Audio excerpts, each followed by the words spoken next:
Good morning, everyone, and welcome to First Things First. I'm Jenna Wolfe alongside Nick Wright, Brandon Marshall, Kevin Wilds, and gentlemen, after a whirlwind of a day yesterday, it looks like we will indeed be crowning an NBA champion after all, just not quite yet. That is our top story this morning. That is where we start. The NBA players have reached a decision to resume the NBA playoffs. There was doubt earlier this week after the Milwaukee Bucks boycotted Game 5 in response to the shooting of Jacob Blake by police in their home state of Wisconsin. The NBA then canceled the remainder of Wednesday's and Thursday's schedules, but yesterday the players voted there will be postseason basketball after all. All right, Nick, what was your reaction to how all of yesterday unfolded? Well, listen, first and foremost, selfishly, I'm very glad the NBA is going to resume the season. And that is nothing to set apart from what they are working towards and what hopefully a critical mass of our country is working towards in making our nation a little more fair and a little more just. But speaking for myself, and I think for a lot of people, one of the few pieces of enjoyment I've gotten in 2020 is watching professional basketball, particularly the playoffs. And we were concerned for months we weren't going to get the playoffs, and then to have them, and then to potentially have them removed, it would have just been another gut punch in a year that's been full of them. And Brandon, I'll say that's for me, but also for the players. I do think, and they're very smart people. Michelle Roberts, Chris Paul, LeBron James, everybody in leadership positions knows this, but I don't know if the audience does. If they had walked, the repercussions of that could have been felt for years. It would have voided the CBA, that owners would have almost assuredly locked the players out. We all of a sudden, we could be in a position where we weren't just not getting this year's playoffs, we might have been in a position where we weren't getting next year's season. And so while I understand what the players are fighting for, it would have been such a drastic step, and I don't want to call it impulsive, but they would have had to make it so quickly in just a matter of hours from we're playing to we're not playing, that I think it's best for the league, the players, and the fans, obviously, Brandon, that the games are coming back. Yeah, Nick, I'm right there with you. I was relieved when the news broke that the NBA was going to return to play. But for your first point, Nick, I mean, 2020 is hard for everyone. It doesn't matter if you're this big real estate man or woman, powerful person in business that can travel the world and do so many things. Well, you can't now. You can't travel. You can't go to your favorite restaurants. Like, if I'm being just brutally honest, life sucks for everyone in 2020. And basketball, sports, entertainment has always been a place to escape. So I was relieved there because we need some place to go. And then I think about this. This is not their job.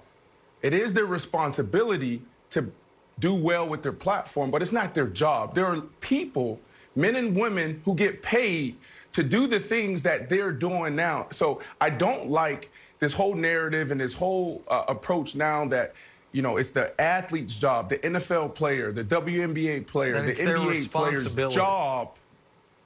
Yep. Correct. That's not right. This is like, I want them to get back to doing what they love. Right? So selfishly, yes, we need that escape, but get back to doing what you love.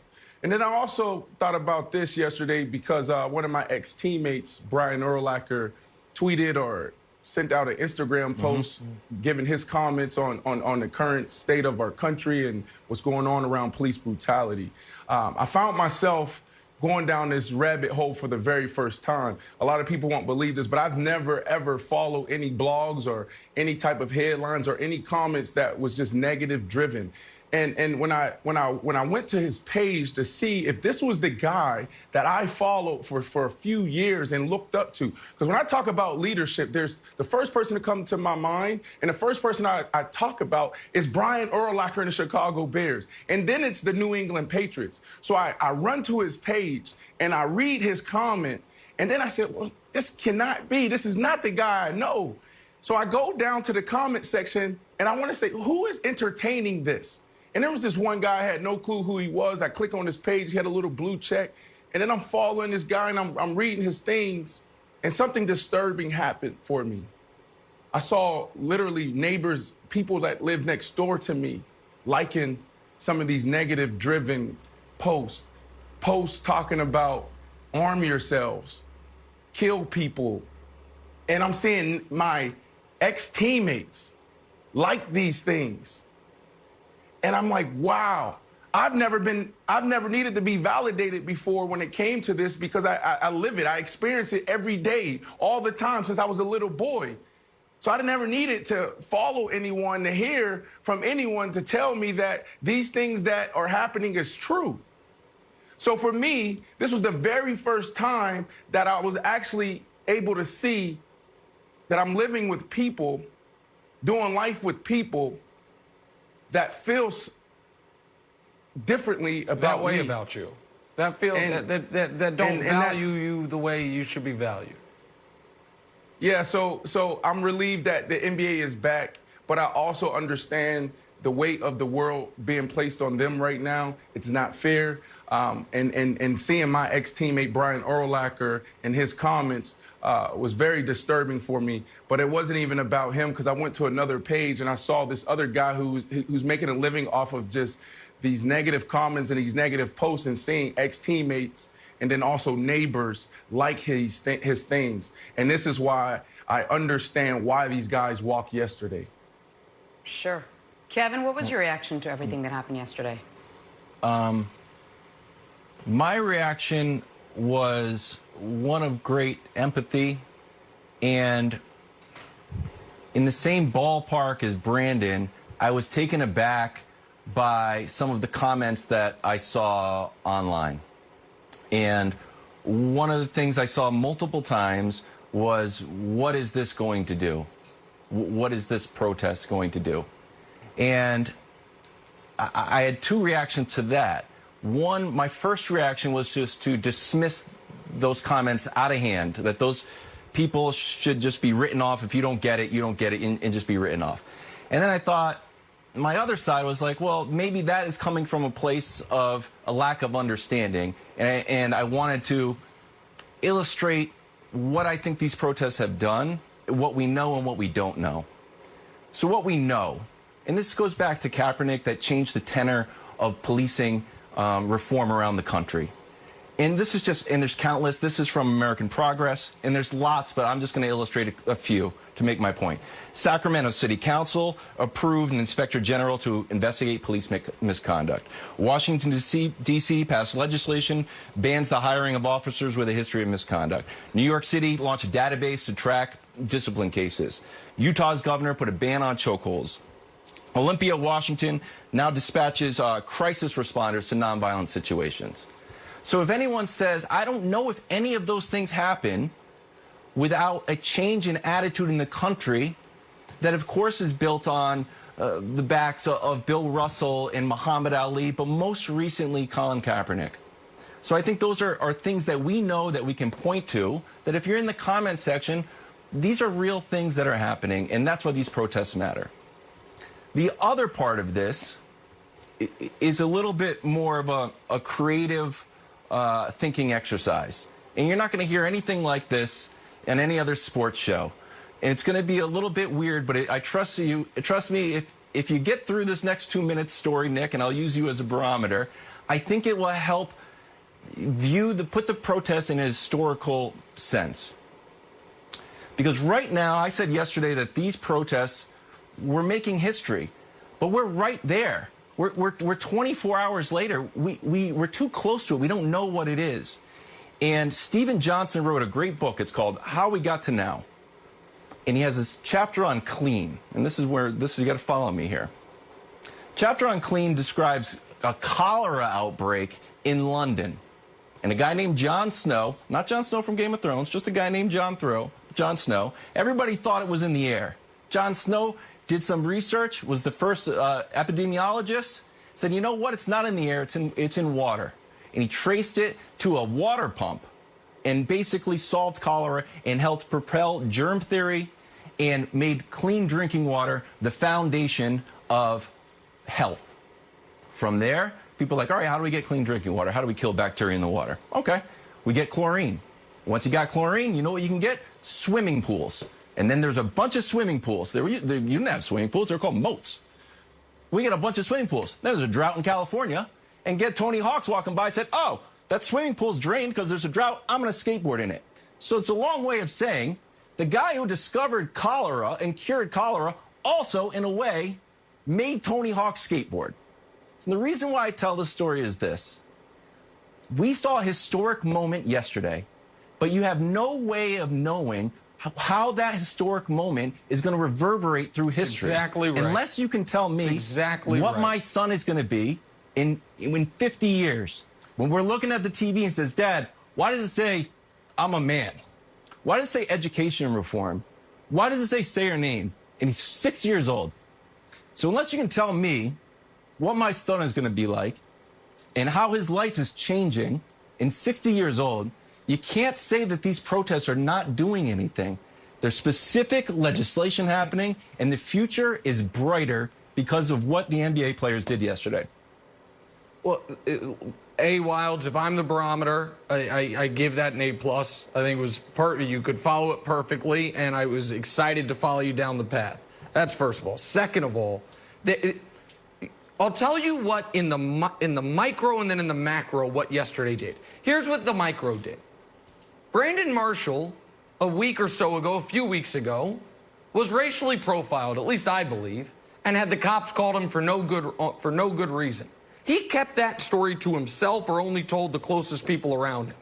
Yesterday, because we were doing the show we were doing, instead of talking about Lakers-Blazers, he told that story publicly. He then shared the video. Right. And there is a real chance that moved some people. I shared, my stories of parenting, my family. And there's a chance that moved some people. So that is filling up the awareness bucket. So there's two, when it comes to issues, and it might be easier for people to think about it like this. Police brutality, think about it as an epidemic. You use a somewhat messy metaphor. Think of breast cancer.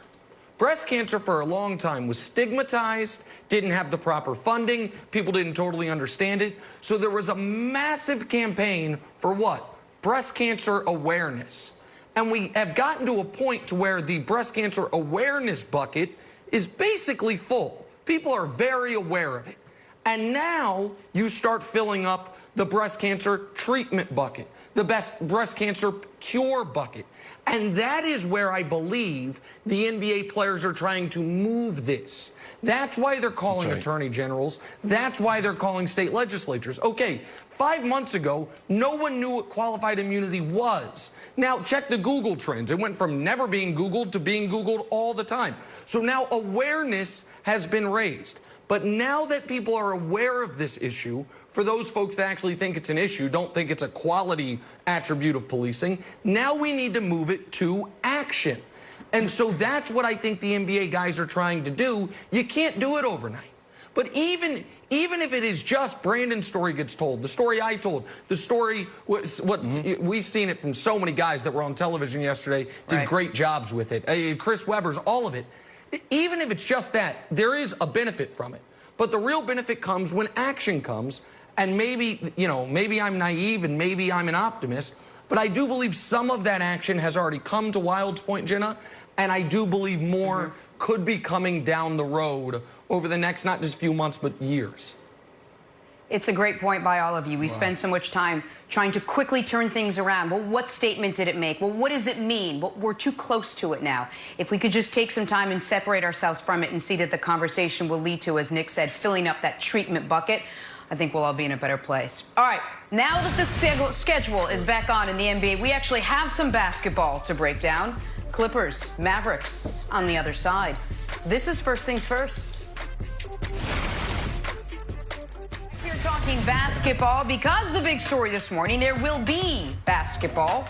That after the players voted to resume the postseason. Clippers head coach Doc Rivers talked about how excited his players are to get back on the court, saying, quote, they're really looking forward to it. Yesterday was a very difficult day, though, Like their emotions were all over the place. They thought it was over. It was just a really tough day for all of them. The irony, considering the Clippers were one of two teams who voted to boycott the remainder of the season. But Brandon, I'll start with you. What was your reaction to what Doc Rivers had to say? You know, I just thought about the locker room and in my journey through the NFL. And one of the things that I had to learn, and it took me probably 5 to 6 years to get this, was every guy is different. You know, every guy approaches success differently, failure differently, and even this situation, we've never dealt with this before. Not us as media members, athletes have never done with this. So we don't know how these guys are going to respond. But I do know how we're all trained. And I think it's a microcosm of society. Like, we're all trained to stay in this space of peak performance. So guys going from not playing to playing, they're actually trained for this moment to be able to eliminate distractions and move forward. Now, how is everyone going to deal with it? I don't know. We saw this play out with Paul George being in the bubble. So I really believe that we're going to have to take it case by case, guy by guy, but they're trained for this moment. You have to think about that. No matter what's going on off the court, with your relationships, your family leading up to the game, after the game, you know, what's going on with your body. We literally train every single day to stay in this space of peak performance. You need to be right here to unlock your full potential as an athlete. So seeing these guys go from not playing to playing in this moment, I truly believe we're going to see the ones who are mentally strong, mentally tough, rise to the top. Well, Brandon, I want to kick something back to you because when I saw Doc's comments, I thought about Paul George and his comments on what he's been struggling with. And but before I ask you the question, I just kind of want to debunk something you hear not only from some fans but some commentators, which is, man, you're rich and you're famous. Quit whining. You're at a resort. Quit. That shows such a fundamental misunderstanding of not only how mental health works, but how the human condition works. You normalize your circumstances. So, like, there are folks who the only thing they want in the world is air conditioning in their home. They feel like, man, if I could just have AC, everything would be so much better. And they get it. And 6 months later, guess what? There is something else they need because they've normalized the fact that this is what they have. And so I say that to say this. I'm not saying money doesn't solve an immense amount of issues, but these NBA guys went into the bubble rich and famous. So being rich and famous doesn't affect their mental condition while they're there because that's been normalized. And nothing that's happened in 2020 is normal for any of us. So these guys, they're dealing with all the issues all of us are dealing with in 2020, and they're removed from their family, and they're seeing broadcast on television and on their phones brutality against people that look a hell of a lot like them, and they're seeing the running commentary of folks confirming we actually don't care about you as people. And all Nick, of that. And Nick, yeah, please. And that's why we're seeing these guys make this decision, because we're normalizing putting these guys on a pedestal and saying that you're not human, that you are superhuman. And we can celebrate you when you play, but we can't celebrate you when someone gets gunned down in your community. Like, that's the problem. And that's where I believe a lot of these guys in all sports and women in all sports feel almost guilty for playing right now, because we can celebrate them on the court. We can celebrate Odell Beckham Jr. when he catch a touchdown, but can we celebrate and march with him and pick them up when someone's being brutally beaten in the street or their knee is on their neck? And I think that's the issue that a lot of these guys are facing right now, and that's why the Clippers and the Lakers walked out the way they did. Brandon, in your athletic history, was a coach ever an influence on your mindset if you could have gone either way? Because I think we're in uncharted territory here, obviously. It's very emotional, and it's been a stressful time for everyone in the bubble. And when you try to look at some historical precedent, there's examples on both sides, right? So, like, after Kobe's tragic passing, Damian Lillard came out and scored 48 points, but Melo couldn't play. And we've seen, like, Brett Favre's father die and had an amazing game. We saw Russ go 20-20-20 after Nipsey was murdered. So I think that Doc Rivers, in the leadership position that he has had, not only in the bubble, but you know, dating back to how he handled Donald Sterling and galvanizing the Clippers team. So I guess the question I have to you is, what role does Doc Rivers play in supporting his players? It's everything. And this is what we're going, this is the moment we're going to see leadership rise to the top. Go back to 2016, we talked about it yesterday. Cap takes a knee for the very first time. I walk into the facility, I'm angry, I'm pissed off, I'm confused, I don't know what to say. I pull out my phone, I'm listening to all these reports and reading all these reports. I go into Coach Todd Bowles' office, and I'm saying, Coach, what are we going to do? And I'm almost so passionate that I'm yelling at him, what are we going to do? What are we going to do? Now, mind you, this is the head coach of our team, and he's a black man. And he sits me down, and he says, Brandon, the power is in the position, all right? So let's educate ourselves first before we make any rash decisions, before we react and not respond. What Coach Bowles did after that, this was displayed throughout the entire year. What our team did, we were one, we were unified because of how Todd Bowles set the tempo from day one. He came in that meeting room and said, this is what we're going to do. And we respected it because it came from a man that we respected, a man that understood where we stood. So I go back to that moment and just think about how amazing Coach Bowles handled that. Because we have Nick Mangold, Ryan Fitzpatrick, we had Darrell Revis, Antonio Cromartie, Eric Decker, I said him already. We all sat together in a hot tub and talked about how do we come together. I asked Nick, I said, Nick, do you not understand that these things are happening in our community? Nick said, Brandon, I've never experienced it, but I'm willing to listen. I said, Nick, why are you so passionate about the men and women who serve? Like, this is what you do. Your foundation is built around it. And he explained to me why. And I was able to listen to him because I respected him as my teammate and because he listened to me. And our team, because of that moment that Coach Bowles gave us, we were able to move forward unified. So I think this is what we're seeing in basketball. We're not seeing this in football right now in the NFL, which we need to figure this out, because if this continues to happen, and it will, what are we going to do as football players? We just saw this yesterday. Only 9 out of the 32 teams did something.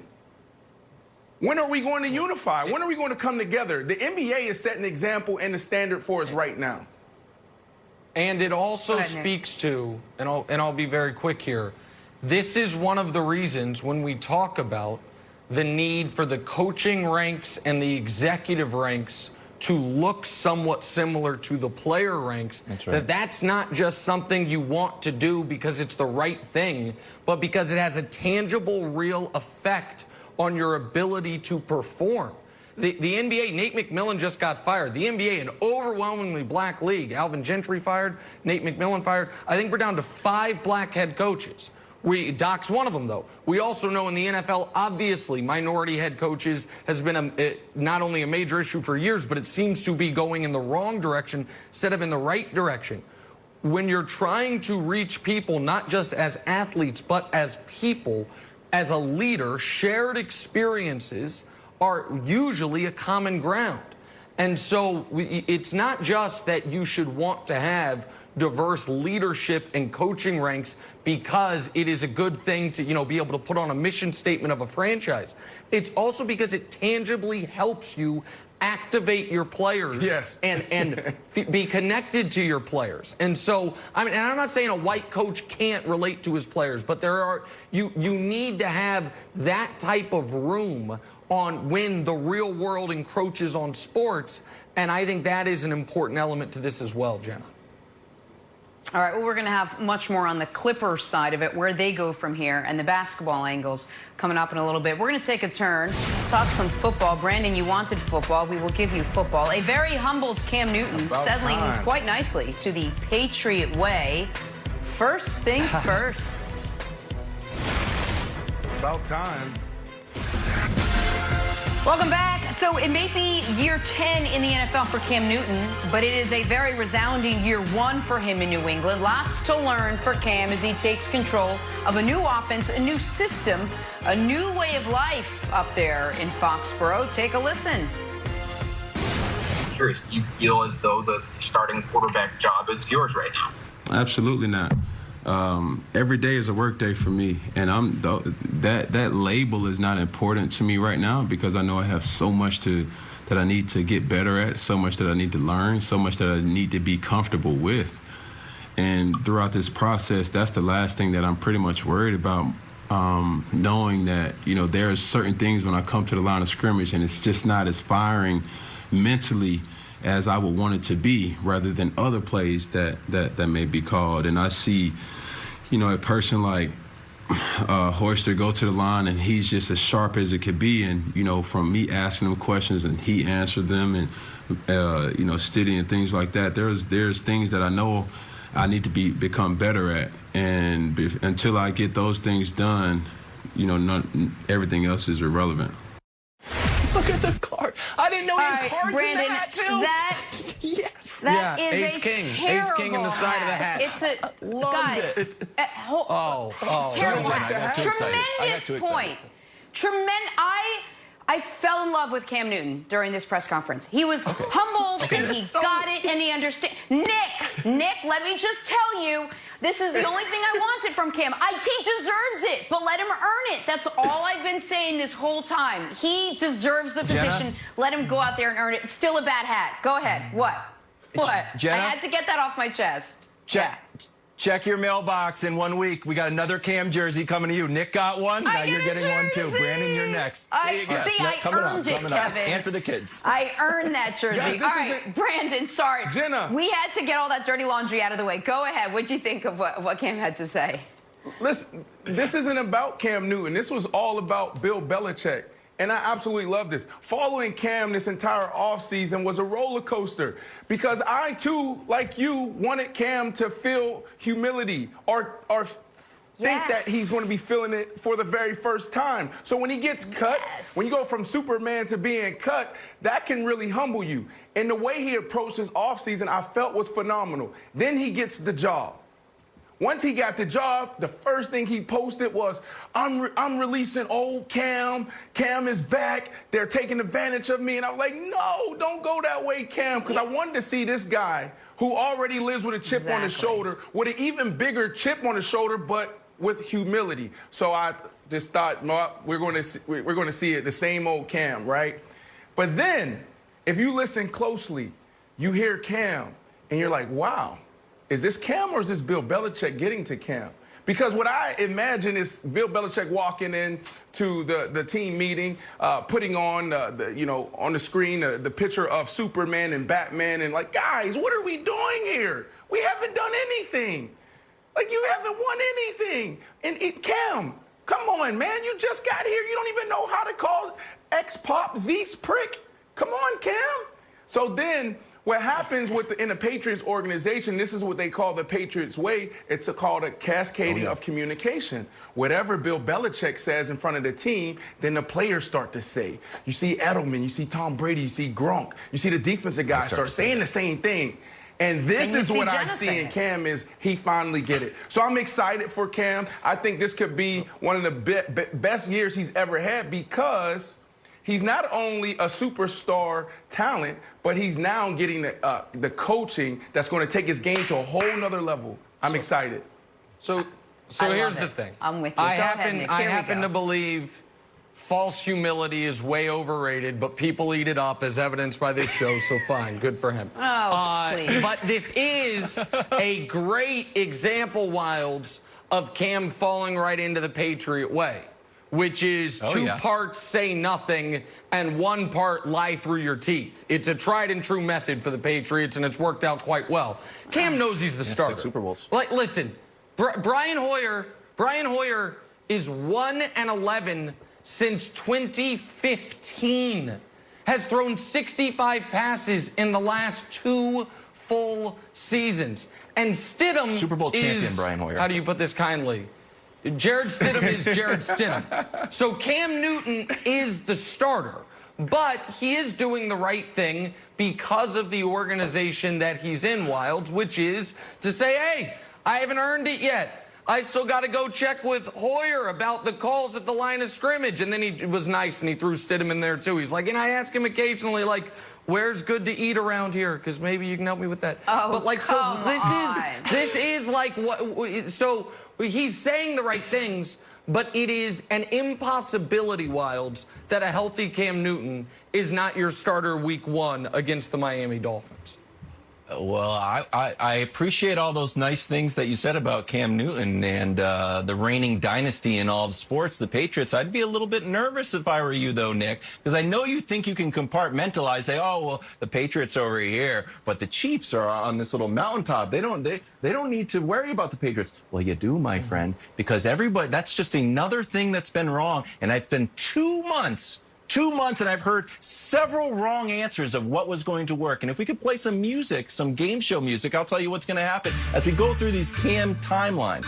One of them was like, hey, that's not even there yet, but sure. I'll get to that in a second. The first one was, hey, is Cam, the Bill Belichick is going to tank? Wrong! They're projected to have 9 wins, 3rd most in the AFC. Hey, there's no money for Cam, Nick. Remember that old fallacy? Nope, Cam signed for $550. How about this one? Stidham is the heir. Incorrect, sorry. Bill Belichick loves to win more than he loves to just give people the job. Here's another one we heard a lot about. Cam needs the promise to start. Judges? Wrong again. He competed in Blinn College, I told you, and he was asked today, do you feel like the quarterback? He said, absolutely not. How about this one? Wouldn't mesh with Belichick. Remember that one, Jenna? He wouldn't mesh with Belichick. Wouldn't mesh with McDaniels. Now he's speaking like Belichick. Survey says, another one wrong. Another one wrong. He's the first one in the building, and Bill Belichick said he's very impressed. Which, coming from Bill Belichick, is like the Field of Dreams scene where it's like, hey, want to have a catch? And you say yes. Just you cry. If Bill Belichick ever says he's very impressed with you, it's his top of the morning. And now we're going to end where we started. People didn't think Edelman would fall in love with Cam like he fell in love with Brady. Wrong. 2 superheroes, Nick. 2 Hall of Famers coming up. So I feel very good. And I think you should be more worried about the Chiefs than you're willing to admit. Brandon, were you surprised? That was Cam, great, Wildes. I love that. You seem surprised that Cam is displaying the Patriot way like this, at least through his press conferences. Are you surprised by it? No, because I've really been tracking Cam all offseason, and I wanted to figure out where his head was. And I was excited for what he could possibly do next. But I'm not surprised because Cam, players, all we want is someone that's going to give us a chance. Just give us a chance to be successful, unlock my full potential, win the game in the 4th quarter. That's all we want. He knows he's going to get that at Bill Belichick, so he's going to listen to Bill Belichick. Bill Belichick will coach him the same way he coached Tom Brady. If you make a mistake, you're going to get called out in a team meeting. If you fumble the ball, you jump off sides, just take a lap. We're seeing that already. And this is why Cam has an opportunity to take his game to a whole nother level. He's still, 32 or something? He's a young guy. Yeah, exactly right. So, and Wildes, while your presentation there was spectacular, one thing that I think you will acknowledge is that all of those prognostications that you were listing off that the general public had made, you know who was on the other side of all of them? This guy. The two Patriots fans on the show, you and me, buddy. No, I'm not a Patriot fan, but you and me, two peas in the pod. You right here? I said Cam was going to go there. Superman and Batman. Along, I said the Patriots would never tank. So I say that to say this. And now I will also be proven correct on this final Patriots prognostication, which is they are not in the Chiefs class, buddy. Listen, it's a good story, and I'm happy for Cam, and I'm glad he's going to be able to rebuild his value. Oh, you think they can be in the Chiefs class, Brandon? You guys won 1 Super Bowl, and now all of a sudden you're dethroning the Patriots? He's got them marked down as a dynasty. They dethrone themselves. When you throw a pick 6 to lose in the wild card round, you're dethroned. That's the rules. It's in the dynasty rules right here. We're going to find out in 13 days. That's when the NFL gets underway. So, momentarily, we will see who is right. Hey, Chris Broussard joins us on the other side. We got to talk some basketball. This is First Things First.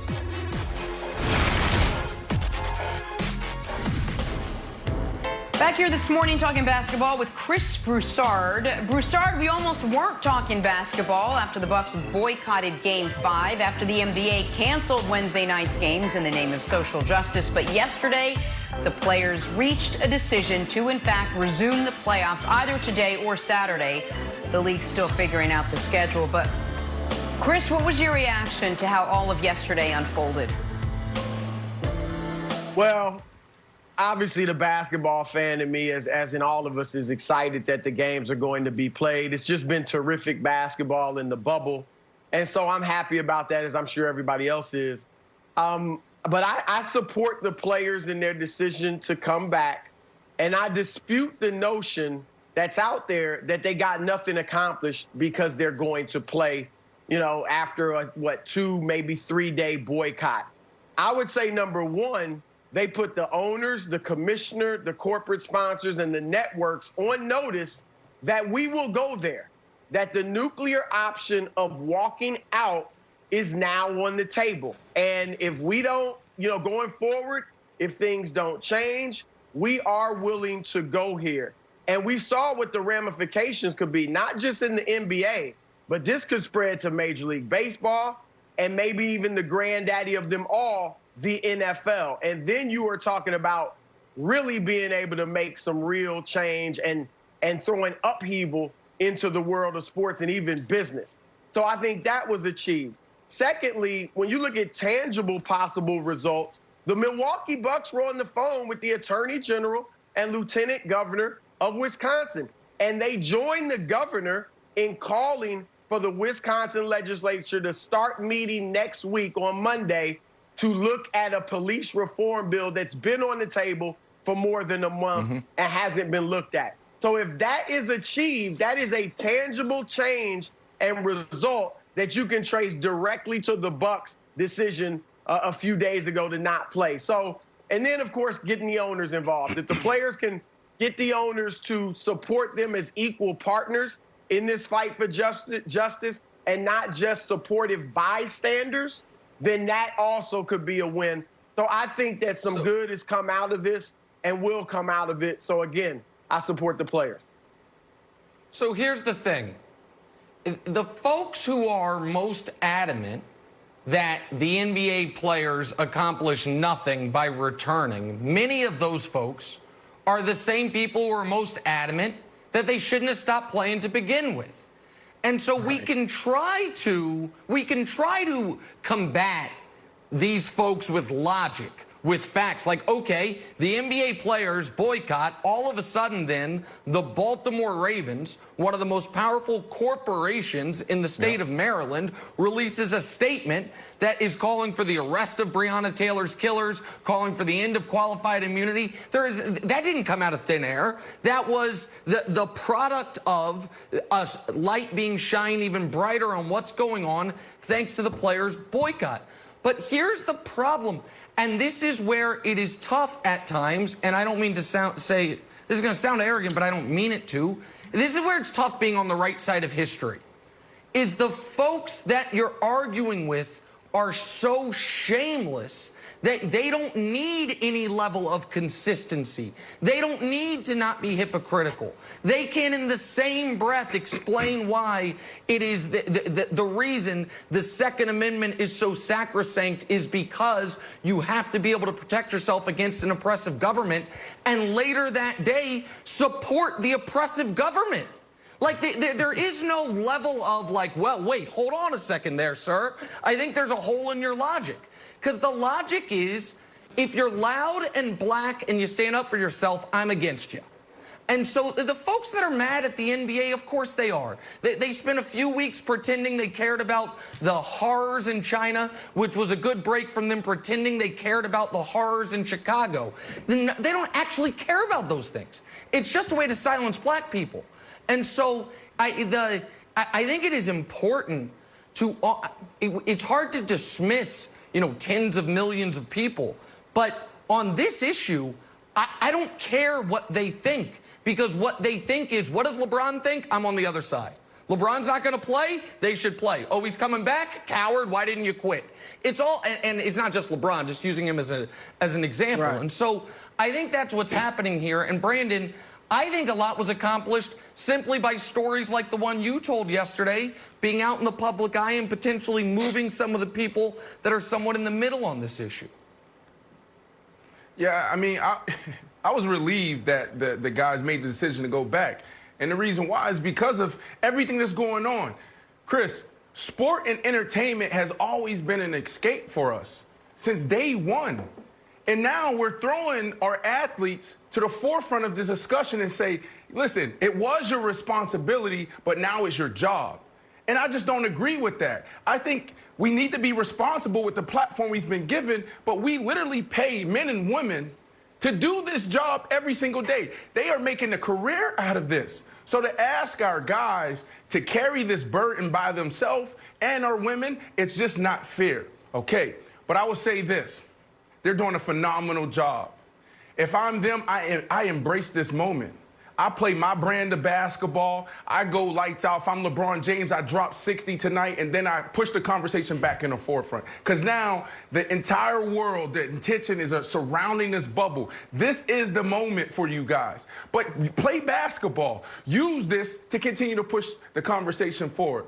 Now, after being relieved, I turn on my phone, and my phone is being blown up. I got all my ex-Chicago Bears teammates hit me up about Brian Urlacher, a guy that I've always used as the example of true leadership, a guy that I say, not all these people on my wall, out of all these guys, and I got over 100 jerseys, the one guy that I say, I got Larry Fitzgerald right here. Or sorry, on the other side, Larry Fitzgerald. There you go. This is the ultimate pro. Yeah, this is the ultimate pro. But out of all of these guys, the one person that I always highlight is Brian Urlacher because of how he leads.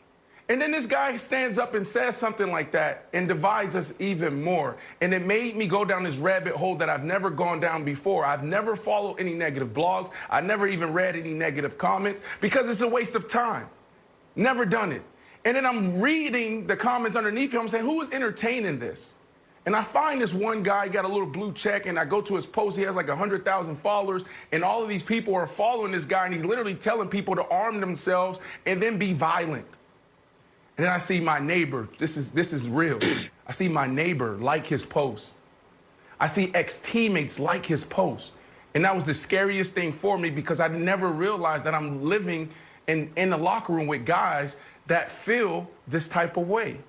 And that, to me, is why these guys walked away. Because they're probably reading these things every single day and understand the comments. So it's awesome that they're back, but I can only imagine the pressure that they may feel and the guilt for playing basketball while black people are being gunned down in the streets. This is a big moment for these guys. Embrace it, play your brand of basketball, and push the conversation forward. Kevin? Chris, I'm going to ask you to draw on your experience as a sideline reporter. I know you're on the front lines of Donald Sterling. And Doc's unique position as galvanizing that team post-Donald Sterling, and how you think, how he moves as we start to play basketball again with this shadow of the real world over us. Well, Doc is obviously one of the most respected people in the NBA, not just as a coach, but as a man. And that was clear yesterday when Chris Paul asked Doc to speak to the players. Now, we know that Chris and Doc had their issues as player and coach with the Clippers. And even the way Chris forced his way out of there and to Houston wasn't really great. But the fact that he asked Doc to speak to the players showed how much he respected Doc. Of course, Doc was there as a player like them. Doc has been a coach. Doc is obviously close with the owner, so he knows that side as well. And Doc is, had been in an interracial marriage, so he's dealt with racism on that front as well.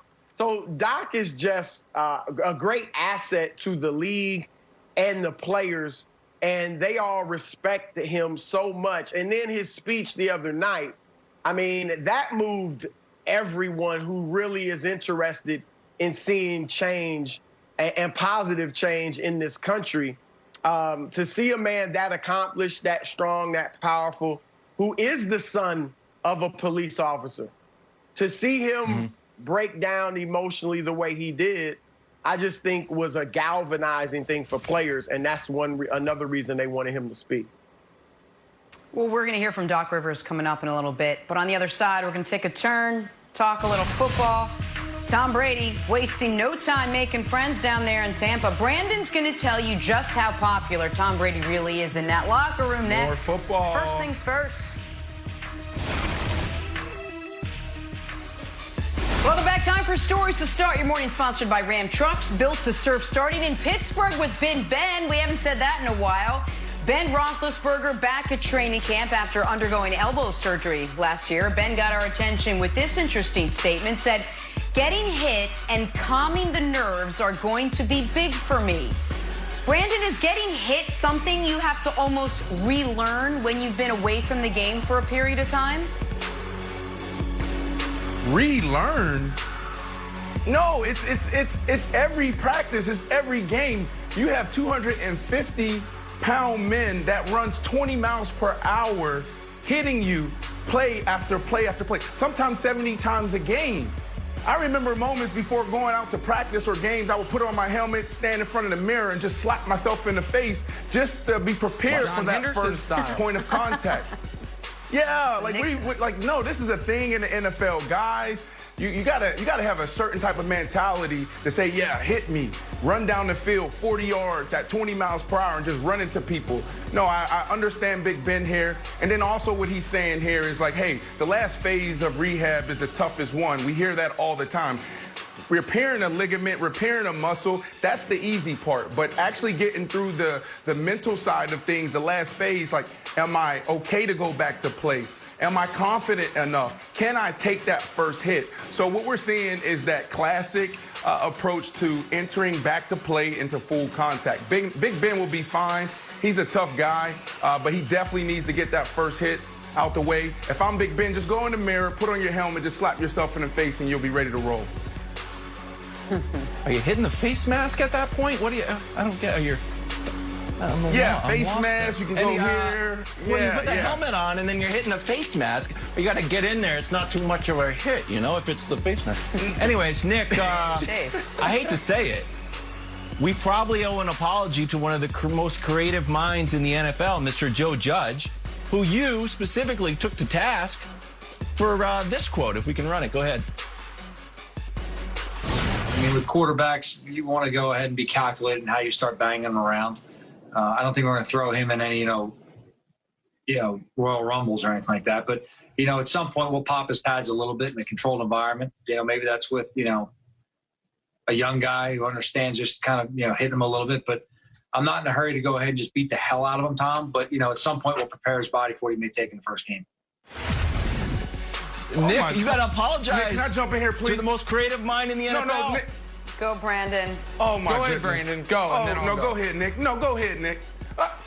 Okay. Nick, did you hear this guy? Prepare him. He's been playing football since he's 8 years old.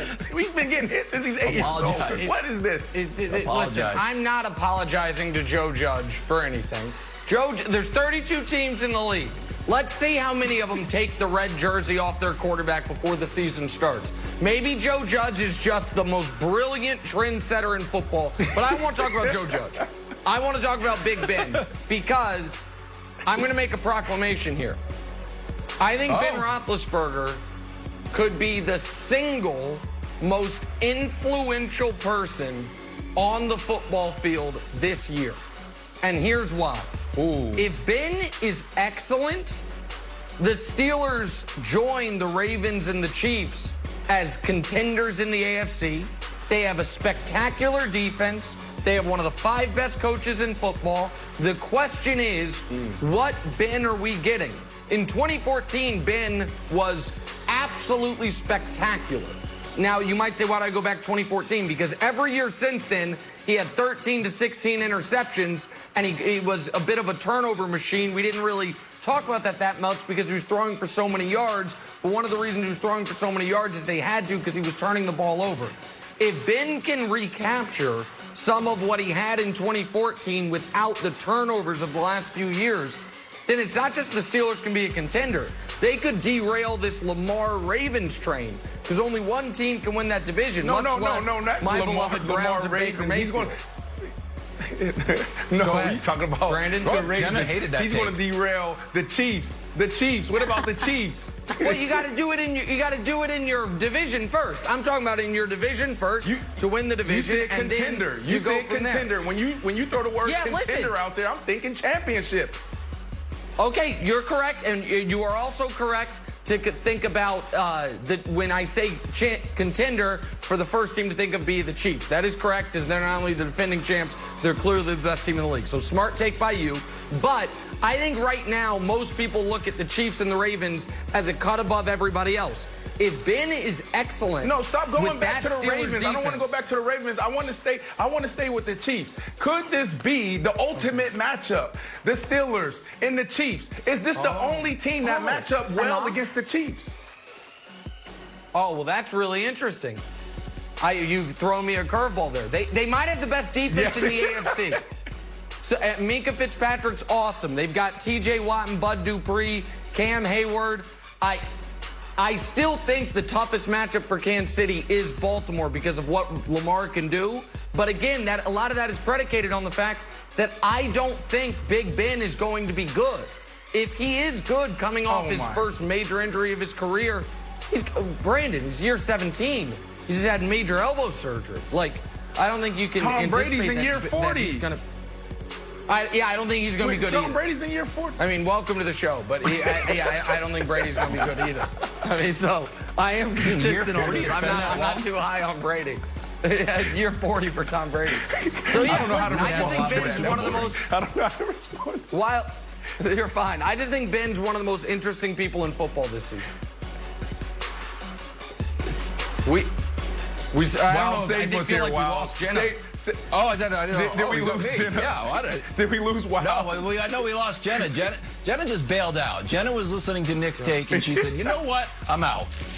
She put the lens cap on. She's out, the and so I've got Wilds, so I've got to do this. Oh, she's back. So listen. I'm back. She's back, but I don't know if she knows it. So, hold on. Hey, guys, go ahead, Oh, Jenna. the last thing I heard was someone said the Browns aren't going to win the division. And then I went to say something, and the whole thing went to black for me, and I just woke back up again. Censored you. So just so I'm clear. I think we're supposed to talk. I just want to make sure I'm clear. Kyler here. No, we're going to move on, talk some Arizona. Yeah, let's talk Kyler Murray. He's coming off an impressive Rookie of the Year season, but his head coach, Cliff Kingsbury, knows he's just getting started. Take a listen to this. I think he understands now the consistency with which you have to approach that position that he's in. When you're the face of the franchise, everything you do from your waking moment has to be about being the best you can be for that organization. And he knows that now. I mean, we can't have a bad day. We go as he goes. And I think that just watching his daily preparation, the way he handles himself on the field, the body language, communication with his teammates, he's made huge strides, and he's been through it. I mean, last year, a lot of the times it was survival mode. He was thrown right into it. There was nobody keeping the seat warm for him or to learn from anybody week one. I mean, he was the guy the moment he stepped in the locker room, and he gained a lot of respect for his teammates, the way he handled that situation, and I expect him to continue to progress this season.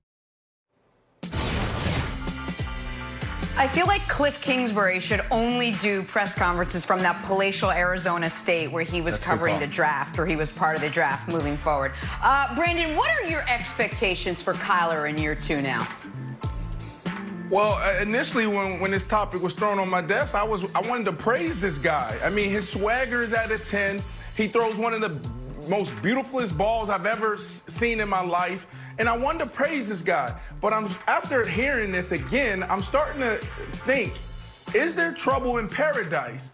Or is this guy someone we may not know? He just talked about, think about what he said. He just said, now he's starting to get it. We can't have a bad day. We have to take these press conferences serious because coaches send messages, right? So I don't know if this is a guy that comes into the locker room, one day he's great, one day he's bad, but it's something for us to pay close attention to. I love him. I think he has huge upside. I would love to catch a ball, even if it's just in the backyard from him, but we need to take these comments very serious.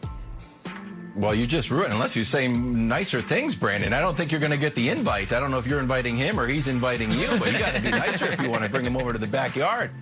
Look, I am treating Kyler just like Nick treats Luka. I'm like, you know what? I'm going to pull for this guy without reservation. And I was happy to see that some fantasy drafts have him as QB #1. And I was like, great. These fantasy experts and old Kevin Wilde's in the same boat, and I thought it was real love. It is not real love. It is fake love. Mary J. Blige does not approve. You know why they love Kyler Murray? Because they think Arizona is going to be behind all year. If you look at their schedule, they got this from Number Fire. Correct. 5 favorites, 8 close dogs, and this is my favorite stat. I will use it all the time. 2 big dog under games. 2 big dogs. So here I think that me in the fantasy football world all had real love for Kyler. Not true. They actually think the Cardinals are going to be terrible. So, Kyler, I am rooting for you. But paradoxically, I don't want you to put up big numbers because I want you to win games. Nick? Yeah, I got listen, the Cardinals. What you see on that schedule, and then what you see on the schedule there is, and I don't know if we can quickly show it again, is the season does start off where they're in a decent position to get off to a good start, which is critically important because that is the toughest division in football. And as much as I love the draft pick of Isaiah Simmons to go along with Budda Baker, to go along with Patrick Peterson on defense, obviously the biggest acquisition anyone made this offseason, DeAndre Hopkins. Look at week 6 through 13. That is 2 games against Seattle, New England, Dallas. It's brutal in that spot.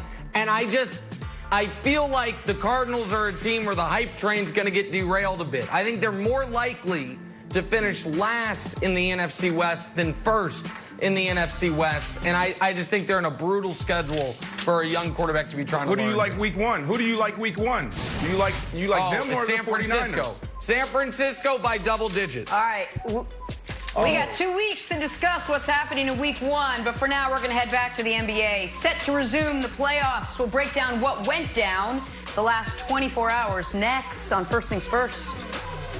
They're going to have a hard time keeping Kyler upright in week 1. Back here at First Things First, and we now welcome in Yahoo senior NBA writer Vincent Goodwill. Vinny, thanks for getting up, hanging out with us this morning. Such an historic time in the NBA. If you would, take us inside the last 48 hours in Orlando. I know you're not down there now, but I know you're really locked in and dialed in. How did the players ultimately decide to continue to resume the playoffs this season?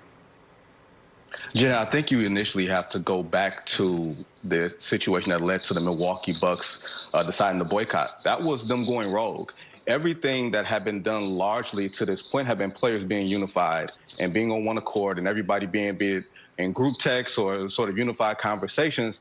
And George Hill and everybody else in that Bucks locker room decided, hey, we're just not going to play today. You know, you saw the scene of them being in the locker room or not being in the locker room, but you saw the scene of Orlando being on the floor warming up. They had no clue of what was going on. So when everything happened, I wound up getting texts from people with the Lakers saying, well, what are we supposed to do now? Because they've made this decision unilaterally. So when you take that emotion and you carry the emotion into the meeting that happened that night, where the Lakers and Clippers were very vocal, Pat Beverly was really, really vocal, really emotional. Some people weren't even sure as far as where it was coming from and some of the rhetoric that he said towards Executive Director Michelle Roberts. And, you know, sort of the Lakers and Clippers walking out of the room, and it's sort of being like the season's in jeopardy here because LeBron James is such a critical part to this. He was really vocal in it. He was more so saying, hey, look, what's the plan here?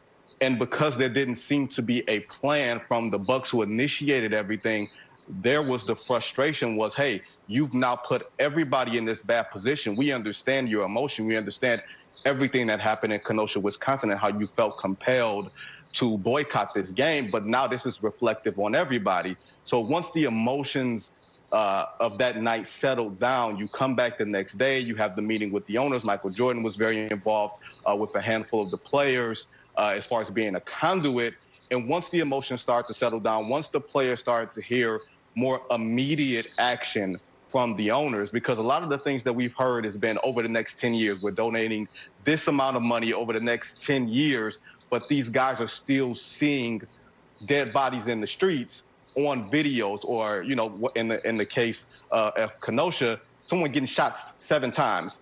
So, and from behind. So I think they were looking for more immediate reaction, more immediate, whether it's legislature, influence, whatever. And once the owners gave their word that, hey, we're going to do more in the immediate right now, that's what led to the players being a lot more open towards coming back. I don't know if there was ever necessarily any intention to directly leave, but I do think there was some confusion, and there was the openness to say, hey, you know what, this isn't working right now.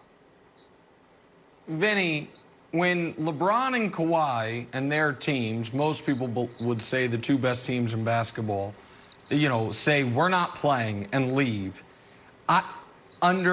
if there's such thing as normal circumstances, I would expect that to send massive shockwaves throughout the entire league. In that evening and into the next day, the sense I got from talking to people, and I'm curious if you got the same one, wasn't that guys thought they were bluffing, but they also didn't think the season was over. And if those guys leave, if the Clippers and Lakers are out, the season's over. The NBA is not going to keep going without them. So was your sense that even though that was a drastic measure by maybe the 2 most prominent teams in the league and maybe the 2 most prominent players in the league, that guys in the room thought, give them a few hours, like that they weren't surprised that by the next morning they had softened their stance? Absolutely. And the one feeling that I had gotten initially was that, hey, LeBron is really upset here, because you got to think, Nick, and we talk about it and we joke about it a lot. LeBron is the statesman of the NBA. Everything that happens through this period is going to be largely reflective upon him. You can argue that he's the face of sports. And something was done without him. Yep. And something was done. Not only was something done without him, but if we know one thing about LeBron, LeBron thrives on order and in being calculated. Everything that he's done, whether it's being more than a vote and all these other initiatives that he's done, has been, you know, largely well thought out, well planned. It hasn't been impulsive. So when he saw something that's deemed an impulsive act, whether it's out of emotion, grief, whatever the case may be, I think he understood the emotion and the grief, but he said, okay, if you're going to do this, what's the next step? Because now is this not only just reflective on, you know, all 13 teams remaining, but this is reflective on me. And maybe he didn't say it reflective on me directly in that way, but that was the emotion that was being conveyed. So I do think he was very, very serious. And one thing that someone told me who was in the meeting, he said, look, the Lakers and Clippers were sitting in the back. Of course they were going to be the first ones to walk out of the room, you know, that type of thing. So a lot of this is like logistics and everything else. But at the same time, we know the 3 faces of the league, or the 3 faces in this bubble today are LeBron, Giannis, and Kawhi Leonard. And if any one of these 3 teams leaves this bubble for whatever reason outside of them losing a playoff series, it delegitimizes everything. And if LeBron walks out of this because he doesn't like whatever the mode, or, you know what I'm saying, the function is, then it certainly not only delegitimizes the process, but it also severely fractures the player-owner relationship. And that's why he was far more insistent on what are the owners going to do. He didn't have a problem with, you know, necessarily, from my understanding, that the Bucks wanted to do this. He says, okay, what's the next step? And there didn't appear to be a next step, and that's what caused the walkout. Wow. Vince, great insight, man. I'm learning so much, and I haven't heard it from this angle. Let me ask you this. LeBron and the Lakers, Kawhi and the Clippers, how did they go from being the first teams to walk out and say we're not playing, the only teams to walk out and say they're not playing, to now okay and going back to play? Like, what did they hear? What did they get that ensured them that it was safe to go back and they were fine with it? Brandon, I think it was just emotions and tempers flaring in that moment of this is going to largely fall on us. So when you go back to your hotel room and you're talking to your advisors, your teammates, and you realize not necessarily what's at stake, because I firmly believe that these guys have always known what's at stake. If you look at it, LeBron has far more time behind him than he does in front of him as far as his NBA career. But one thing that these guys take great pride in is, what are we leaving behind for the next generation? And largely, to me, this is critical to saving the economic health of the league and the game itself. Because I still believe that regardless of the player-owner relationship now, when all this is over, I do believe the owners are going to open up the collective bargaining agreement and try to get the money back from the players that they did not get from the gate. 40% of the league's revenue comes from attendance. We don't know when fans will be allowed back into the arenas again. And we know in terms of the court of public opinion that players never get the benefit of the doubt from the public when it comes to black labor, white ownership. We know how that story is going to go. We can talk about the cause and effects and everything else, but that is the simple fact. And whether it's a pandemic, whether it's the vestiges of racism and everything else, we know how that's going to play in the public, regardless of how the public feels about being entertained in the moment. So, yeah, I do think that they took a step back and looked at the big picture. And once they figured out, okay, this is how we move forward in this, we are not reversing course, but we're taking a detour from what this initial plan is. And now we're going to reconvene with the owners. They talked to Michael Jordan yesterday. There was a handful of players, at least 2 players on every remaining team, on a call yesterday around 5 o'clock with every remaining owner, along with Adam Silver, along with Michael Jordan, and they were starting to hammer some of these things about how to move forward. Why Michael Jordan? Vince, oh, go ahead, Brandon. No, go ahead. Sorry, Wilds, go ahead. Okay. Vince, in previous years, we've seen LeBron, get off of social media because he wants his entire focus on the playoffs, and that's what he needs to perform at the highest level. And that's impossible now.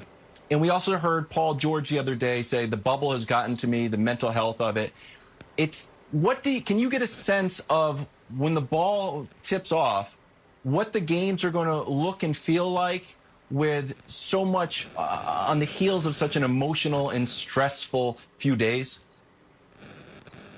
Kevin, I'm not sure if you had high expectations going into this bubble, but I did not.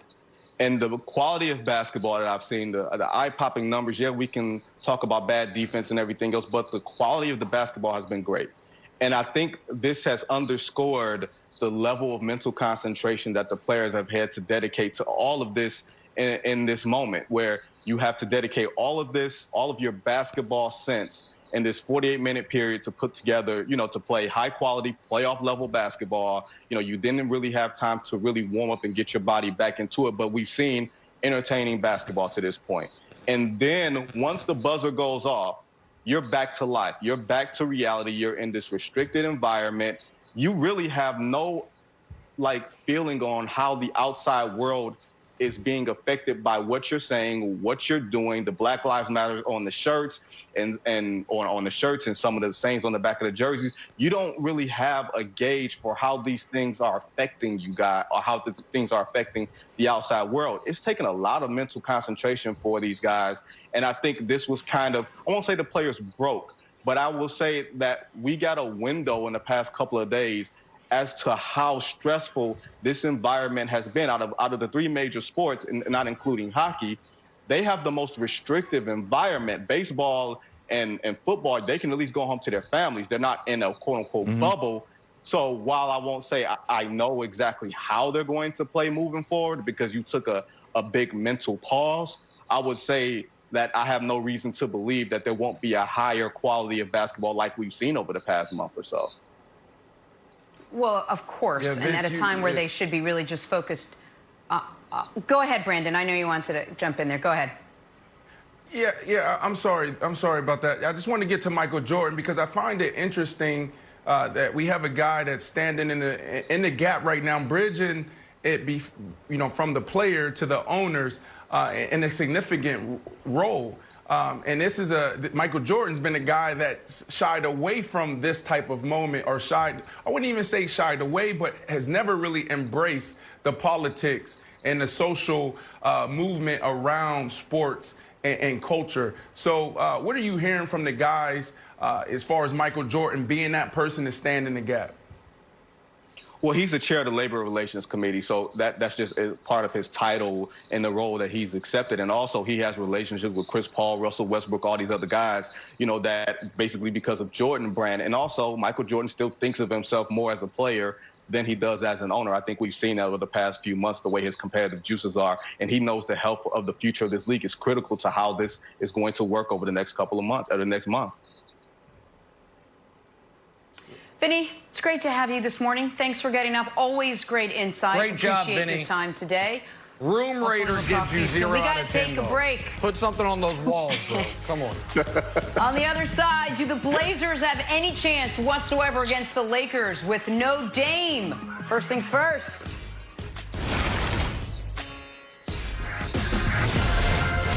Tomorrow, big night of boxing on Fox as Erislandy Lara defends his super welterweight world title against Greg Vendetti. The action begins at 8 Eastern on Fox and the Fox Sports app. And we are back here with Chris Broussard talking Blazers-Lakers Game 5. Originally scheduled for Wednesday, will likely take place tomorrow. For the Blazers, they'll have to try to do the impossible without Damian Lillard. Lillard posting this on Instagram saying, dislocated finger, lateral knee sprain, but this is good for the soul. Missed my baby boy. Broussard, it's good to see Dame's in good spirits. Been a roller coaster of a bubble ride for him. This is a series as good as over, I would say, for the Portland Trailblazers at this point, especially without Dame Lillard. Would you agree? It's not as good as over. It is over. I mean, point blank. And look, even with the healthy Dame, even with the healthy Dame, Portland was not going to win this series. But now that he's out of the bubble, they're down 3-1. Look, with all due respect to C.J. McCollum and Carmelo Anthony, Yusuf Nurkic, all these guys, I wouldn't be surprised if they've already brought it in and done the 1-2-3 Cancun. I mean, this is they're going to have to fight against human nature. Look, we know the bubble has mentally been tough on all of these guys. And so now that you're down 3-1 without your best player, they are really going to have to fight hard to avoid the natural human instinct to kind of wrap it up. And so I think it's going to be tough for them to bring their A game. And even if they do bring their A game without Dame, it's just not going to be enough. They're done. And listen, I would go, I'm going to talk about this from the Lakers' perspective, Wilds, which is what is the path I was rooting for the Lakers? The toughest possible path, right? That's true. And part of that was rooting for Portland to prepare them for Houston. Now, Houston all of a sudden has its hands full with OKC, but I still believe Houston is going to win that series. And I do think there's an element for the Lakers that this is bad for them. If Dame played or not, they were not blowing a 3-1 lead. But think about the circumstances now. Wednesday's game was, when did they last play? Monday. They last played Monday. Monday's game was over, what, midway through the second quarter? Yeah. So they don't even have to be locked in for a full 48 Monday. Then Wednesday's game gets delayed. They're not going to actually play until probably Saturday, as Jenna mentioned, at the earliest. They are going to be able to go through the motions entirely and win that game. Then they'll have a few more days off to get ready because Houston and OKC is going to go longer. And all of a sudden, they might be back in a situation like they were in Game 1 against Portland, where they've throttled down a bit, where like they're not as sharp for Game 1 of the next series. Because it's almost human nature, Kevin, to take this game with no Dame up 3-1 on a team you just whooped, to lower your guard a bit. So, no, there's no chance the Blazers win this series or win Game 5. But I do think that, oddly, it actually is not the best prep for what they have coming up against Houston in the next round. Yeah, I know that was one of the theories on why the Bucks lost to the Magic. When the Bucks looked across the court and said, no, Aaron Gordon will roll, you end up losing. So I could see the Blazers having a competitive game. For me, it's win-win. If it's competitive, I say great. We get to Broussard, your pick of Lakers in 6 is okay. It won't be Lakers in 5. You win. The other thing, if they lose, I want this. First of all, I want Melo to do whatever he wants. But if I could make a recommendation to Melo, come on back to New York. Come on back to New York. New York. You get us to the playoffs. You can mentor. You can mentor the young team, and we can give you your flowers. Here's Melo. He can still play and contribute to a playoff team. He averaged 15 points, 6 rebounds, shot 42%, 38% from 3. The Knicks have the fifth youngest team, a little bit under 25. So he can mentor those guys, which we saw him do with Gabriel when he was mic'd up. Take a listen. Play hard. Listen, play hard. As hard as you can. The minutes that you get, do everything you can do. That's exactly what I want to see. And this is the last time he was in the Garden. Played great. It's always a perfect part in sports, Broussard, when the visiting player starts getting cheers. He played fantastic. So I hope the Blazers win. But if they lose, I'd like to see Melo suit up in a Knicks uniform. And who was his old agent, Broussard? Do you remember? Broussard, who was his old agent? Leon Rose.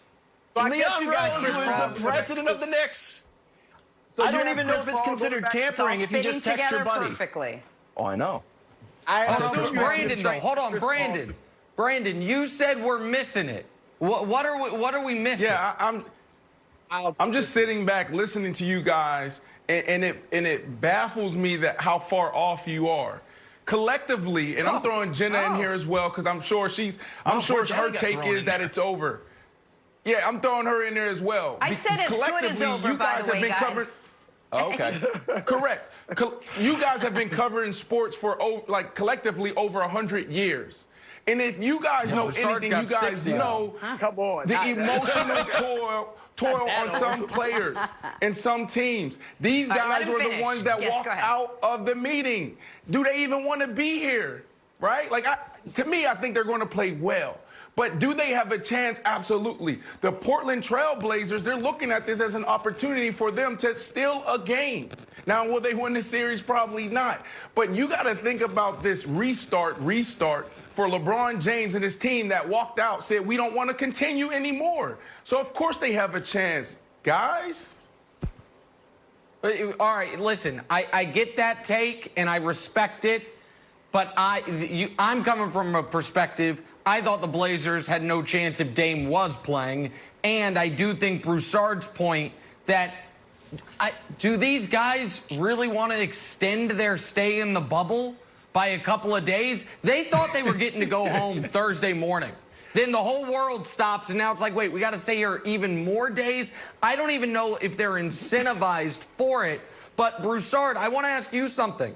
Because one thing for the Lakers that, maybe Rondo gets back on the court because his hand's better and he was dealing with back spasms. Oh, yeah. But the other thing that's been interesting to me is, now listen, I advocated they sign JR over Dion months ago before the pandemic hit. They ended up signing Dion. They get JR only once Avery opts out and Rondo gets hurt. The way they have just decided after it didn't look like this in the seeding games that JR is ahead of Dion in the rotation, that Dion is basically a man that only plays in blowouts has been really surprising to me because he did add, even though he stresses me out, a little scoring punch off the bench. I do think Vogel hasn't quite figured out what his playoff rotation is yet. And again, I don't know if you're going to be able to do that in a game. I expect you to be winning by double digits throughout. But to me, that's something the Lakers need to work on, Broussard. No, I agree. I definitely don't think their full rotation is set. And then, like you said, you've got Rondo coming into the mix at some point soon. I was not surprised he went to JR just because they were so desperate for shooting. And as up and down and inconsistent as JR is, he is a better shooter than Dion Waiters. Dion is more of a playmaker. He'll score off the dribble and things like that. But JR, we all know, and I even said it as lukewarm as I was on the signing. I said, look, he'll have a moment or two, where he gets hot. That's right. And he hits threes. That's what he does. And I think that's what Frank Vogel was searching for. So you're right. I mean, I don't see Portland putting up a fight. I know what Brandon said, but they're done. They're gone. And I don't know if JR will get to really, for the record, play with. They're as good as done, not done. We got to go. Broussard, thank you so much for hanging out with us today. Our top story again this morning. The players voting to resume the playoffs. Broussard's been covering the league since the merger. Aging. Well, why am I aging every day? Every show, I'm getting older. The NBA players have reached a decision to resume the NBA playoffs. There was doubt earlier this week after the Milwaukee Bucks boycotted Game 5. That in response to the shooting of Jacob Blake by police in their home state of Wisconsin. The NBA then canceled the rest of Wednesday and Thursday's schedule. But yesterday, the players voted There will be postseason basketball after all. Nick, what was your reaction to how all of yesterday unfolded? Listen, as a basketball fan, I'm obviously happy. 2020's been hell, and I've been one of the lucky ones. I haven't lost a job. I haven't lost a loved one to COVID, and the level of stress and anxiety and sadness that I have felt on a day-to-day basis has still been unlike any year in my life. So I can only imagine what it's been like for people that have suffered real traumas this year. And basketball is an escape. Sports are an escape. So I'm glad that NBA players are going to continue to give us this gift of maybe being able to enjoy something for a few hours each night. So that was my primary reaction. My secondary reaction is you want to push back against folks, even though the vast majority of them are arguing in bad faith anyway, who say, well, this was pointless. And it was absolutely not pointless. Without the NBA stepping away, people don't hear Brandon Marshall's story of trying to get into his new house and having the cops called on him. For what, if it meant anything to people didn't hear wouldn't have heard my story about going through life with my kind of, I don't want to say peculiar, but unique family dynamic. The Ravens wouldn't have released call to actions for politicians as far as ending qualified immunity, arresting the police that killed Breonna Taylor while she was sleeping in her bed. Like those are real things that happened. And now I do believe the NBA players want to take it a step further, Brandon. I think that they have done their part in filling up the awareness bucket, of filling up the bucket as far as making people know, people who have the ability to have empathy and have a conscience and care about others, to know what a problem this is. And now the NBA players are trying to use their power, which is somewhat limited, to lean on the folks who have real power to start filling up the change bucket. Meaning, like, okay, now that we have a critical mass of people who agree this is an issue, we need a critical mass of influential people to get a critical mass of politicians to actually affect some real change. So we've helped create the awareness. Now you help create the change. But that is going to be an ongoing process, whether or not they went back to playing basketball. So going back to playing basketball can assist them, Brandon, in being able to continue to fill up the awareness side of the equation. But as you've said many times today, Brandon, and I'll echo it, this ain't their job. These are guys, all of the whole NBA is my age or younger. They are professional athletes. Yeah. They didn't sign up for this responsibility. It was thrust upon them.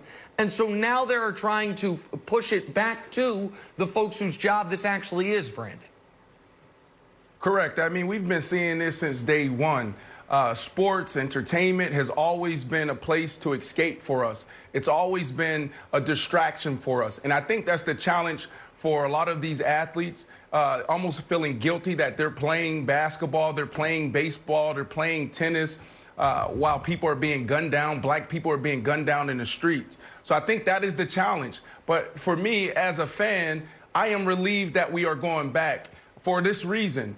Exactly what you said. It's not their job. Now, is it their responsibility to be responsible with their platform and use their voice? 100%. But it's not their job. We have congressmen, we have congresswomen, we have men and women just being paid to do this, right? So I understand what they want to do, but I just don't want them to carry the load by themselves. Now, I think about the storylines around the bubble as well when this broke that they were going back. I thought about LeBron James. I thought about years ago when LeBron James or the people around him were saying he wanted to be this Muhammad Ali figure. He wanted to be this global icon. And I remember thinking, like, yeah, can he possibly be the best athlete ever? Yes. Can he be the best basketball player ever? Definitely. But to be Muhammad Ali, I just didn't see it. And a couple nights ago, I thought was a defining moment for LeBron James. He stood up and walked out, said, I'm not playing. And to me, I said, wow, this is a guy who is chasing rings. This is a guy who definitely wants to leave his footprint on the NBA, saying that I am the best NBA player ever.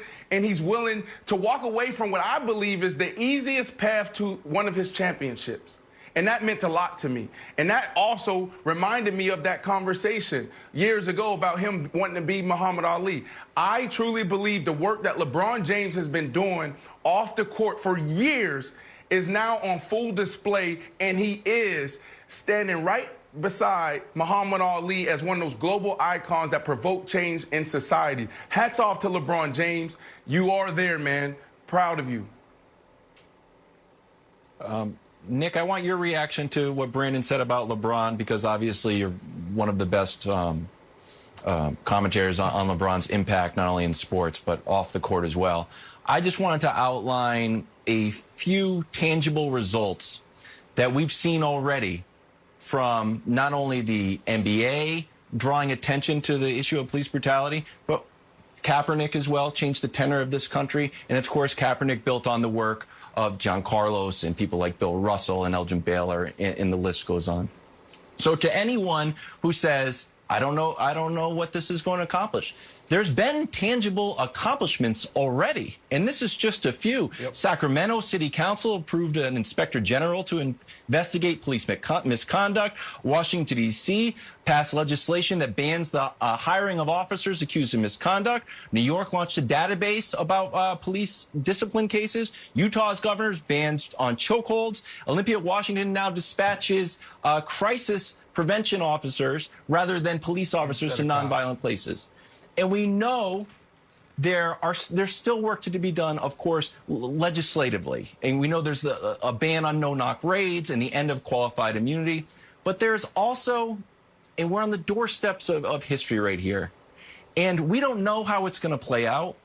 When my son is watching an NBA game and he said, Dad, why does it say I am a man on their jersey? Why does it say education reform? Why does it say your name? And we have these discussions. You don't know who my son is going to grow up to be. He's 6 years old. We don't know the effects, the ripple effects of the change that is happening when you're on the doorstep of history won't play out for decades to come. Because although, Nick, like you said, these NBA players are largely young, my son is 6 and 8, and they're seeing this, and they're going to grow up in a world that is better and different because of the actions that the players are taking today. And Jenna, there's 2 points I want to make before we move on to Doc. One is, I will respond to Brandon's point, but one is I want to say something about Kevin Wildes. Of the 4 people on this set, Wildes is the one who would have, I don't want to say excuse, but the reason to be most kind of blind to this. Everyone else, either their family or themselves, is in a community that does not have its full-fledged rights acknowledged by everyone around us, by the nation as a whole, whether it's Jenna, Brandon, or myself. Wildes isn't. And the fact that Wildes gets this emotional, and it means this much to him that his child grows up in a better world, it means the world. It is so important, and I love you for it, man, and I appreciate it for you. And I think that is what really helps affect change. To Brandon's point on Ali, I don't think people know history that well, so I don't know if people really know the full circumstances of Ali. The Ali figure, to me, in today's athletic world, is Cap, because both of them had what they loved taken from them when they didn't want it to be. Ali did not want to be a martyr, but the government was trying to essentially unjustly send him to war when someone in Ali's position never got sent to war. They were doing that to shut him up, and because of that, he had 3 years stolen from him. Cap wanted to make a peaceful political statement 4 years ago, a couple days ago. You know, the anniversary was a couple days ago, and he had his career stolen from him. And so to me, Ali and Cap are the more, like, because LeBron hasn't yet had to sacrifice. And you would hope that he doesn't ever have to give a major sacrifice as far as professionally. LeBron, though, is changing the narrative in a different way about what an athlete can be. Go ahead, Brandon.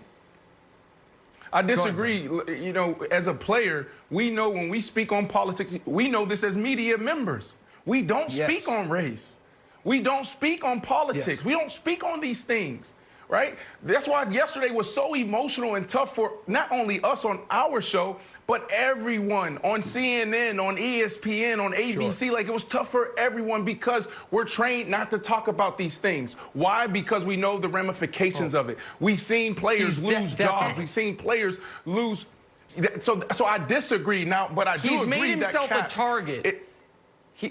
He's made himself, sorry to interrupt, but he's made himself a target. The easy path is the path of least resistance, to not stake out a strong side on these hot button issues because we're so broken as a nation that things like racial justice are hot button issues. But the point I'm trying to make about LeBron is, I think LeBron is not going to be remembered as the next Ali. I think he's going to be remembered as the first LeBron, because he is changing the way we look at what athletes can do, not only within their communities, opening a school, but with it becoming, he is one of the most powerful people, not athletes, one of the most powerful people in the world. He sees the lines at the voting centers in Georgia a few months ago, and all of a sudden, the More Than a Vote initiative comes, and they're paying off fines of folks in Florida who essentially have a modern-day poll tax on them. So, like, I think LeBron's, much like Wild's your point, you can't see the full ramifications of history when you're in it. You can't see the full ramifications of what LeBron is doing while he's doing it. It's not just your 6-year-old son who sees the jersey. It's what will Amani Bates feel his responsibility is if he gets this platform? What will the next athletes feel, Brandon, they are able to do when they have this type of platform? That's the question. That's right. That's right. And that's why I've always approached these situations. Even back in 2016 when Cap took that knee, I approached it with a smile on my face. And some people didn't understand why. And what I was trying to say to people then and what I'm saying to people now is that for us to get true change, we need to have these moments, right? Like, it's not just going to be these sweet moments where it's like, oh, yeah, now we have change. Right. No, it's going to be tough, and then you'll get there. Look, the conversation isn't over just because the boycott is over, and we learned that this week. Have a great weekend, everyone.